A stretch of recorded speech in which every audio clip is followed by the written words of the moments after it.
My inheritance that froze them in their tracks. When people cut you off like you're nothing, they never imagine the day you'll rise higher than their wildest dreams.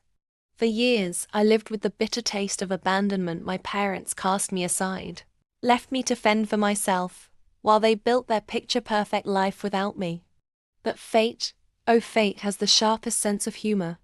When my beloved uncle passed away, I was devastated. He was the only one who ever saw my worth. At the will reading in his sleek Manhattan law office, I expected nothing but grief. What I didn't expect was for my estranged parents to slither in, dressed in black, crocodile tears streaming down their faces. The lawyer cleared his throat and said, "Mr. Harrington has left the entirety of his estate, $18 million, to his niece, Claire." My parents froze, their fake grief evaporating instantly. My mother gasped, my father stammered. Wait, surely he meant family. We're family. That's when the lawyer pressed a button on a small recorder. My uncle's deep voice filled the room, echoing like thunder.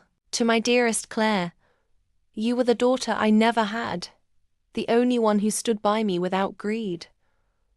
As for your parents, if they are sitting in this room right now, let me make something clear.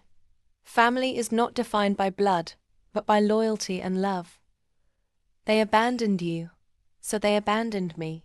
They are to receive nothing." The silence that followed was glorious. My parents' faces drained of color as the weight of his words hit them harder than the inheritance ever could. I sat still, calm, while inside my heart danced. I didn't need to scream or boast.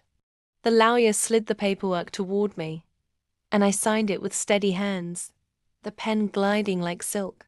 For once, I was the one they couldn't control, couldn't belittle, couldn't abandon. But here's the twist. My uncle had left behind more than money. The lawyer handed me a second envelope, sealed with my uncle's crest. Inside was a set of deeds to properties my parents had tried to swindle from him years ago. My uncle had bought them back quietly, waiting for this very day. Now, not only did I own his fortune, I also owned the very properties my parents once fought over like vultures. Their silence turned to begging, their begging to tears. But I only had 5 words for them. You made your choice. Goodbye. And with that, I walked out into the New York sunlight, free, wealthy, and untouchable. If you loved this tale of cold-blooded revenge and poetic justice, make sure you hit that subscribe button and join me for more shocking, jaw-dropping stories that will keep you on the edge of your seat. Trust me, you don't want to miss what's coming next.